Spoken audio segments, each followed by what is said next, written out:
I want to welcome everybody today. I'm Michelle Corney-Berry, the Chief Marketing Officer at Alternatives Federal Credit Union, and I have a bunch of good friends here that we're going to introduce, but I also feel like Grace is often very quiet. So Grace, I would like you to introduce yourself, and we can just say that we're on the marketing team and we can keep moving with the intros. Hi, I'm Grace Richwalski. I'm the Strategic Digital Communications Manager at Alternatives Federal Credit Union, so another member of the marketing team here with Michelle. Cool.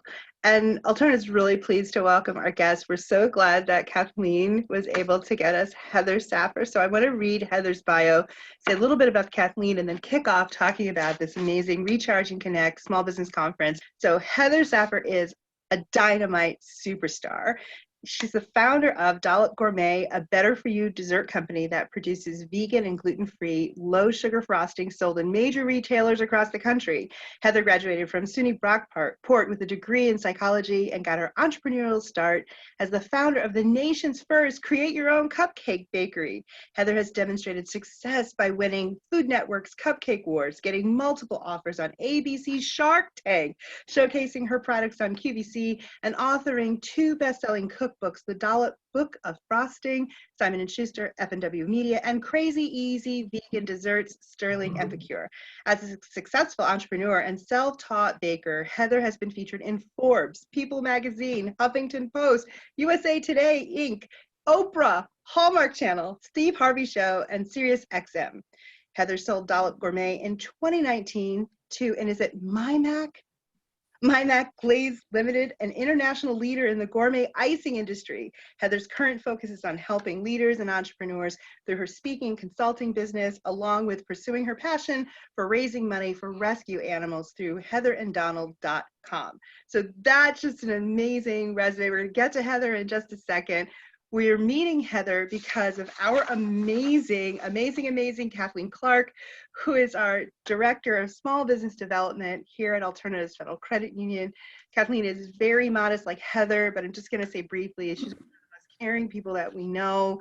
She provides incredible attention to detail by helping professionals reach the highest level of their business success. She offers personalized advising services. She supervises a great team of consultants, and with experience in small business development, she understands the complexities and pressures that business owners face each day. She has great clients. She takes great pride in guiding us through the challenges and obstacles to a viable, successful business. And both of these leaders know today what it's like to try to pivot and help other people pivot through COVID. So Kathleen's amazing, Heather's amazing. We'll want to hear from them. So what we're going to do on this, I don't know, eventual podcast, interview, whatever we're doing today, really want to open up the floor just to have Kathleen talk a little bit about how were you able to get Heather, and a little bit about the conference. And then I'm going to ask Heather some questions about what she might talk about and any advice she has to give and share for entrepreneurs at this time. Kathleen? Great. Thank you, Michelle. Thank you for that wonderful introduction. So as you heard, Heather's great, right? She's great. So I actually saw her Shark Tank episode a few years back, and she's memorable. She's, dynamic. She's smart. She was focused. I watch Shark Tank a lot, and there's multiple people that go through every episode. So I've seen a lot of presentations, and she was a memorable one. So when I thought about putting this conference together, when we thought about bringing in somebody who was great, would be a great leader to talk to our group of business owners, I thought about Heather and did a little research to track her down. I'd actually learned that she had since sold Dollop, and I thought that brought an even more interesting aspect to what I knew of her, because she's really been through the whole life cycle of a business owner. She started something, she's pivoted, she knew when to trust her gut, and she knew when to leave and walk away. And that's something that business owners would struggle with all the time. So she was it. We knew that she was the right person. So I tracked her down, found her information, wouldn't leave her alone, said, hey, we'd love to have you for this. And she very graciously accepted, and has been a wonderful partner to work with so far. And I'm really looking forward to hearing everything she'll have to talk about at the conference in February. Nice. Thank you, Kathleen. Heather, so you've been tracked down, you've yielded to our persistence, and I just wanted to just ask you, I know that keynote speakers don't like to give everything away about what they're going to talk about, but I wonder if there's any highlights that you wanted to share, because we want everybody to come to this conference on February 4th. You have to come see. Heather is an amazing speaker, and obviously all the other folks that are going to be part of the team. It's not just any old conference. This is going to be a life changer, a game changer for participants, and we really want you there. And there's limited space, so don't be like, oh, February's so long away, because when you're watching this, these tickets are going to be going. So you need to snatch them up and get in there, because you're not going to want to miss a chance to see Heather Saffer live. So Heather, please take it away. Well, thank you both, Michelle and Kathleen. This is quite an ego boost morning. I think I need to like go climb a mountain after this or something. You two are so wonderful. Thank you so much. Yes, everyone needs to come to this conference. There's, some highlights, and I want to make a note also that it's going to be interactive. I want you, the attendees, to get as much out of this as you can. I want to, work with you. I'm going to share my experiences, share my story, but we're going to do activities and really answer your questions and help you with some of the problems that you are currently facing in your business. And some of those might be how to listen to your intuition, how to know when to pivot. And we'll work through some questions and exercises about that. When is the right time to exit? Should you be thinking about exiting now? Or is that so far off in the distance that you think you'll think about that 5 years from now? And I'll let you know if you should be thinking about that now and how to think about that. We'll also talk about some common mistakes, some mistakes that I've made. I'm very upfront with a lot of my mistakes and things that I wish that I did differently and I knew differently. And I'd like to help you avoid some of those mistakes because they're easily avoidable once we talk about them and work through them. And how to use feelings of loneliness to make you a stronger leader and a hardier, more resilient entrepreneur. I know that as a solopreneur, I was lonely a lot, and I kept thinking I needed help, and I needed a partner, and I needed a husband, and I needed this person, I needed a family member. But I'll talk with you about how to use those feelings of loneliness to propel you forward and actually make you a stronger entrepreneur. Wow, that's amazing. I was going to say, oh my God, I have to come to that. But of course I'm coming to that. And everyone listening should come to this conference. I mean, just that, first of all, I just want to thank you so much for talking about using those things that we might fear or struggle with as resiliency, as a tool to so you're acknowledging it. So much of the literature is like talking about fear and going into this place of fearlessness, and it's like, well, what if people aren't fearless? And so the idea is you can take your fear and your anxiety and your worry and channel it, right? So it's honoring it, but also saying, how can I use it? And I also think you're talking about mistakes. Do you think there's any way that, particularly for business owners, and I want both of you to think about this question, do you think that women in business are more likely to feel pressure to hide mistakes because of discrimination that women face, or extra judgment that women might face, that we'd be more likely to not want to share mistakes? And what do you think we could do around that? Obviously, you dove right in and you're like, well, we got to learn from them. But do you see that come up for folks? And the reason why I'm mentioning this is that there was this study where there were girls who were coding, and it would look like they weren't doing any work because when they turned in their paperwork, there were no answers. And then I think in Girls Who Code, they discovered that girls are more likely to erase code and not show their work unless they can have their work be perfect. where boys were more likely to be like, it's done, here you go. And people were like, this is wrong. But because they're not socialized to not feel like they can make mistakes, right, they were more likely to show even incomplete work. And they actually noticed that girls were erasing their work and not showing the path, even if it was a mistake. So do you find that when working with other women entrepreneurs, do you think this is a thing of the past, or do you think it's something very real that we have to kind of overcome and still look at? I definitely think that's something very real, and I've heard stories like that before. And I also think it's very real that we, as people, I can't speak as a man because I've never been a man, but as a woman or as a person, I think we are taught to not share our mistakes until after we've overcome them, right? When you look at people who've succeeded, they kind of go silent during the time that they're not doing so well, and then they'll pop up on the other side and say, well, I've succeeded, I overcame all these things, versus let's just share our mistakes while we're going through them so that we can help each other and get help when we need it, instead of, a lot of times I was afraid to share my mistakes, so you hide them and try to soldier through it, and then on the other end, if you come out successful, you're like, see, I did it, you can too. I think we need to share mistakes when we're going through them and not be afraid of that failure point and sharing that. Mm-hmm.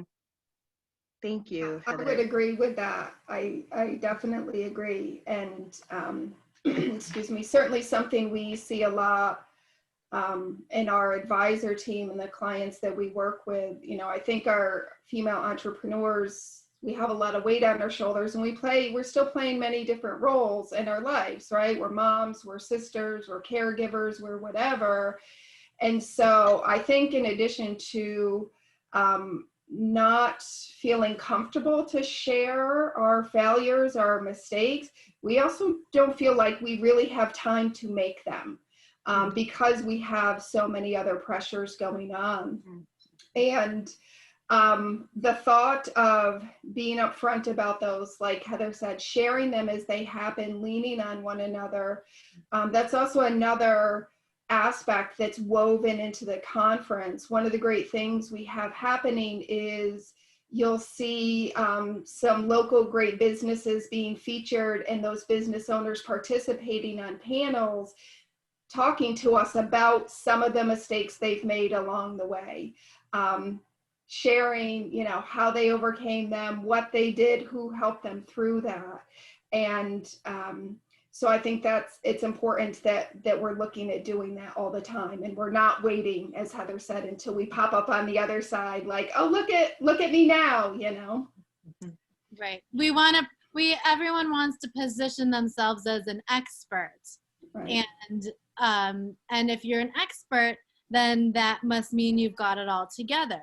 But none of us have it all together, right? We're just afraid to be the first one to share that we don't have it all together. I'm so looking forward to this conference. I think it's going to be just so interesting to get this really sort of epic cross section of all these different entrepreneurs. And in that line of thinking, I'm wondering what the two of you might have to say about the audience who will be attending. Is going to be a big mix of people who are just thinking about it, who are just starting out, who have been in business for years. And, I'm wondering what your thoughts are on, correcting, perhaps maybe correcting isn't the right word, but sharing those mistakes and getting better at being upfront about that and knowing that it's okay, as well as to, Heather, like you were saying, leaning into that loneliness. And if someone's been in business for a long time, I have to imagine it might feel a bit different for them to be learning that after having been in business for a while, as opposed to someone just starting out. So what are your thoughts about that? There's definitely different stages as you go through starting a business, right? In the very beginning, you have all this passion and excitement and drive, and the sky's the limit. But you also have all this fear, right? What if you lose money? What if you What if you fail? What if no one wants your product or service? And then as you go along, people start to approach burnout stage, and they start to lose some of that passion and lose some of that drive. And then there's the fears of, well, what if my business just fails at this point and I put all this work in and everyone looks at me as a failure? Or should I sell it? Should I give up? What should I do? So there's all these different stages as you go through the life cycle of your business. And it's hard to fully imagine each one until you're there. And there's different mistakes and fears that you make and have along the way. And since I've been through the whole life cycle, I know all those points that people are going to approach before they get there. Mm-hmm. And I think that the earlier that people can say out loud and admit to themselves that they can't possibly know everything there is to know about running a business, the better. You know, it takes some weight off from our shoulders. And if people are feeling like they do have to know everything, you know, if asking for help is a sign of weakness, that's a lot of pressure that's there. And so we're certainly hoping that people come away from this saying, of course, I don't know everything. How possibly could I know everything? Neither does anybody else who just attended with me, but we can work together. There's resources, there's support that can help me through whatever my challenge is. Mm-hmm. Right, because there's that great expression, Kathleen, correct? Like, you don't know what you don't know. Like sometimes this cross section sparks, I mean, I don't want to say sometimes, I want to say all the time. When I've been in a room with other entrepreneurs, as Grace was mentioning, in the different life cycles from beginning to midpoint to thinking about pivoting and changing, or just, you know, abandoning one concept and doing something different, that energy in the room is what's really sparked those ideas or validated that you can make a change and you can pivot, and you can hear from other people who are pivoting right now and learn from that. And so there's so much strength in those numbers and in that diversity between people at different levels. So this is a conference. So the Recharge and Connect Small Business Conference, it's going to be virtual, brought to you live on February 4th from 9 to 5:30. Don't look at that time and say, oh, that's a long time, I don't know. Because some of you have sat all day just really staring straight ahead during that time and didn't get what you're going to get here, which are exercises, a chance to stretch, a time to connect, interactive workshops, not just sitting there. So you're going to be transported to, I believe, this great place in the right space at the right time for your business to sync it up, to sink in, to let them pour into you, to let Heather and Kathleen and her team share their lessons with you. Let that pour itself into you. And I really believe it's a great time to really think about recharging. And we'll already have gotten past everybody joining a gym or signing up and not going in January, which always happens, right? We've already done all your New Year's resolutions. So basically, if you make any resolutions at all, I think you should resolve to come to this conference. I think an entrepreneur can't afford to miss this opportunity. Very rarely do you get to talk to people who've been through it and can help you. And so I'm so excited about this. I mean, I can't wait to go. Is there anything else that I've missed or you didn't get to say that you wanted to say for either of you before we wrap? I'm just really excited to see everyone there and to help people, especially, you know, at the start of the new year. 2021 is going to be different than 2020. So Yes. Say it loud. It's going to be worlds different. So this is going to be a great conference, and I'm just really looking forward to personally helping each and every person that attends this conference. Thank you, Heather. So Kathleen Clark, Heather Saffer, like this is going to be an amazing small business conference. You can register. We're going to put information up on a link somewhere, right? That's Grace will handle that, but it'll be a bit.ly recharge-connect-conference. You've got to get your tickets. There's only a limited amount of seats. I'm going to go fast, and you're going to be so sad that you weren't there, and recording doesn't do you justice. You want to be live in this space. I can't wait. I can't wait to see you all again. Thank you so much for your time.